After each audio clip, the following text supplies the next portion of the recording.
Hi hello friends, ಎಲ್ಲರೂ ಹೇಗಿದ್ದೀರಾ? ಎಲ್ಲರೂ ಚೆನ್ನಾಗಿದ್ದೀರಾ ಅಂತ ಭಾವಿಸ್ತೀನಿ. ಇವತ್ತು ನಾನು ಸಲಾಡ್ ಮಾಡ್ತಾ ಇದ್ದೀನಿ. ಸಲಾಡು ತುಂಬಾ ಆರೋಗ್ಯಕ್ಕೆ ಒಳ್ಳೆಯದು ಮತ್ತು ಇದು ಪ್ರತಿದಿನ 1 ಬೌಲಷ್ಟು ಸೇವನೆ ನಮ್ಮ ದೇಹಕ್ಕೆ ತುಂಬ ರೋಗ ನಿರೋಧಕ ತಡೆ ಆರೋಗ್ಯಕರವಾದಂತಹ ಒಂದು ಮೊಳಕೆ ಕಟ್ಟಿರುವಂಥದ್ದು. ಇದು ತುಂಬಾ ಉಪಯುಕ್ತವಾದಂಥದ್ದು. ನಾವು ಎಲ್ಲರೂ ಸೇವನೆ ಮಾಡಲೇಬೇಕು. 200 ಗ್ರಾಮು ಹೆಸರು ಕಾಳು ಮೊಳಕೆ ಕಟ್ಟಿರೋದು, 1 ಈರುಳ್ಳಿ ತೊಗೊಂಡಿದ್ದೀನಿ, ಸಣ್ಣಗೆ ಹೆಚ್ಕೊಂಡಿದ್ದೀನಿ. ನಾವು ತಿನ್ನಬೇಕನ್ನುವಾಗ ಮಾತ್ರ ಈರುಳ್ಳಿ ಕಟ್ ಮಾಡಿ ಹಾಕ್ಕೋಬೋದು, ಇಲ್ಲದೇ ಇದ್ದರೆ ಹಾಕಲಿಕ್ಕೆ ಅವಶ್ಯಕತೆ ಇಲ್ಲ. 1 ಸೌತೆಕಾಯಿ, ಅದು ತೊಳ್ಕೊಂಡು ಸಣ್ಣಗೆ ಹೆಚ್ಕೊಂಡಿದ್ದೀನಿ. ಸ್ವಲ್ಪ ಕೊತ್ತಂಬರಿ ಸೊಪ್ಪು, ಸ್ವಲ್ಪ ಪುದೀನ ಸೊಪ್ಪು. ಈಗ 1 ಕ್ಯಾರೆಟ್ ತೊಗೊಳ್ತೀನಿ, ಕ್ಯಾರೆಟನ್ನು ತುರ್ಕೊಂಡು ಇಟ್ಕೊಂಡಿದ್ದೀನಿ. 1 ಇಂಚು ಶುಂಠಿ, 1 ನಿಂಬೆಹಣ್ಣು, ಮೆಣಸಿನಕಾಳು ಜಜ್ಕೊಂಡಿರೋದು, ರುಚಿಗೆ ಉಪ್ಪು. ಅಡುಗೆ ಮನೆಯಲ್ಲಿ ಇರುವ ತರಕಾರಿಗಳನ್ನ ಬಳಕೆ ಮಾಡಿಕೊಂಡು ಇಮ್ಯುನಿಟಿ ಬೂಸ್ಟ್ ಮಾಡಲಿಕ್ಕೆ ತುಂಬಾ ಒಳ್ಳೆಯದಾದಂತಹ ಒಂದು ರೆಸಿಪಿ ಇದು. ಈ ಥರ ಒಂದು ಈರುಳ್ಳಿ ಕಟ್ ಮಾಡಿ ಹಾಕ್ಕೊಳ್ತಾ ಇದ್ದೀನಿ. ಈರುಳ್ಳಿ ಆರೋಗ್ಯಕ್ಕೆ ಇಷ್ಟೇ ಒಳ್ಳೆಯದು, ಚರ್ಮಕ್ಕೆಲ್ಲ ತುಂಬ ಒಳ್ಳೆಯದು. ಮತ್ತು ಇದ್ರ ಜೊತೆ ನಾನು ಸೌತೆಕಾಯಿನೂ ಸೇರಿಸ್ಕೊಳ್ತಾ ಇದ್ದೀನಿ. 1 ಸೌತೆಕಾಯಿ ಸಣ್ಣಗೆ ಹೆಚ್ಕೊಂಡಿದ್ದೀನಿ. ಮತ್ತು ಕೊತ್ತಂಬರಿ ಸೊಪ್ಪು, ಪುದೀನ ಸೊಪ್ಪು ಈಗಲೇ ತಿನ್ನುವಾಗಾದರೆ ಪುದೀನ ಸೊಪ್ಪು ಹಾಕ್ಕೋಬೋದು. ಪುದೀನ, ಈರುಳ್ಳಿ ಮತ್ತು ಉಪ್ಪು ನಾವು ತಿನ್ನುವಾಗ ಮಾತ್ರ ಹಾಕ್ಕೊಂಡು ಕಲಿಸ್ಕೊಂಡು ತಿನ್ಬೋದು.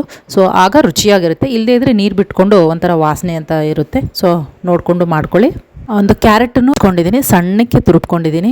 ಸೊ ಇದನ್ನು ಹಾಕ್ಕೊಂಡಿದ್ದೀನಿ. ಸೊ ಶುಂಠಿ 1 ಇಂಚಷ್ಟು ಅದನ್ನು ತುರುಬಿ ಹಾಕ್ಕೊಳ್ಳೋದು. ಶುಂಠಿ ಜೀರ್ಣಕ್ಕೆ ಮತ್ತು ಗ್ಯಾಸ್ಟ್ರಿಕ್ಕು ಕಂಟ್ರೋಲ್ ಮಾಡಲಿಕ್ಕೆ, ಇದು ಶೀತ ಆಗಿದೆ ಅಂತ ಹೇಳಿದ್ರೆ ಶುಂಠಿ ಒಂದು ಒಳ್ಳೆಯ ಕೆಲಸ ಮಾಡುತ್ತೆ. ಸೊ ಅದನ್ನು ಬಳಕೆ ಮಾಡ್ಕೊಳ್ಳೋದು ಅವಶ್ಯಕತೆ ಇದೆ. ಈ ಸೀಸನ್ಗಂತೂ ಬೇಕೇ ಬೇಕಾಗುತ್ತೆ ಶುಂಠಿ.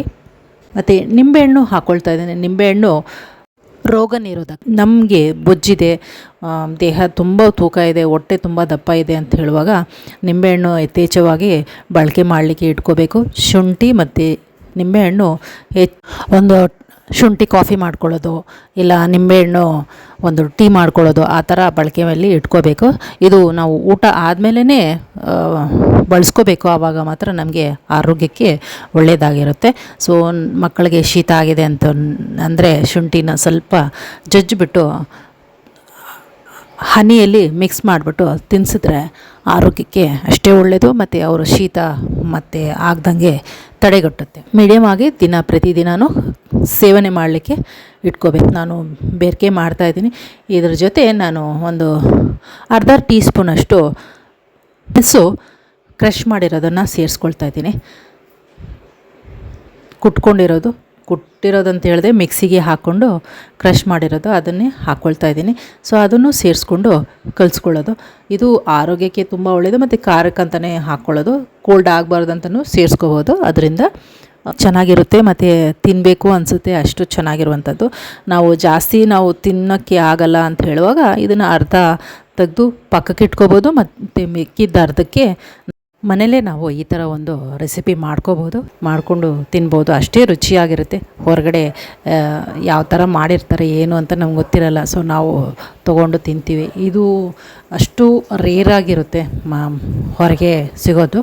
ಸೊ ಎಲ್ಲ ಈ ಥರ ಮಾಡಿಕೊಂಡು ತಿನ್ಬೋದು. ಮಕ್ಕಳಿಗೆ ಮೇಯ್ನಾಗಿ ಬೇಕಾಗಿರುವಂತಹ ಹೆಚ್ಚು ಪ್ರೋಟೀನ್ ಉಳ್ಳಂತಹ ಮತ್ತು ಹೈ ಫೈಬರ್ ಇರುವಂತಹ ಸಲಾಡ್ ತಿನ್ಬೋದು. ಇದಕ್ಕೆ ಸ್ವಲ್ಪ ಪಾಲಕು ಸೇರಿಸ್ಕೋಬೋದು, ಕ್ಯಾರೆಟು ಹಾಕ್ಕೋಬೋದು, ಕ್ಯಾಬೇಜು ಸ್ವಲ್ಪ ಸೇರಿಸ್ಕೋಬೋದು. ಎಲ್ಲ ತರಕಾರಿಗಳನ್ನೂ ಹಾಕ್ಕೊಂಡು ಸೇರಿಸ್ಕೊಂಡು ತಿನ್ಬೋದು. ತುಂಬ ಚೆನ್ನಾಗಿರುವಂಥದ್ದು ಇದು. ಇದಕ್ಕೆ ಒಂದು ಅರ್ಧ ಟೀ ಸ್ಪೂನಷ್ಟು ಉಪ್ಪನ್ನು ಸೇರಿಸ್ಕೊಂಡಿದ್ದೀನಿ ನಾನು. ಯಾಕಂದರೆ ಪೂರ್ತಿಯಾಗಿ ನಾನು ತೊಗೊಂಡಿಲ್ಲ, ಅರ್ಧ ತೊಗೊಂಡಿದ್ದೀನಿ, ಅರ್ಧ ಮಾತ್ರ ಕಲಿಸ್ಕೊಳ್ತಾ ಇದ್ದೀನಿ. ಉಪ್ಪು ಹಾಕಿದ್ರೆ ಸ್ವಲ್ಪ ನೀರು ಬಿಟ್ಕೊಳ್ಳುತ್ತೆ. ಅದರಿಂದ ಯಾವಾಗ ತಿಂತೀವಿ ಅನ್ನುವಾಗ ಅದಕ್ಕೆ ಹಾಕ್ಕೊಂಡು ಕಲಿಸ್ಕೋಬೇಕು. ಸಲಾಡ್ ರೆಡಿ ಇದೆ. ಎಲ್ರಿಗೂ ಒಂದೊಂದು ಬೌಲ್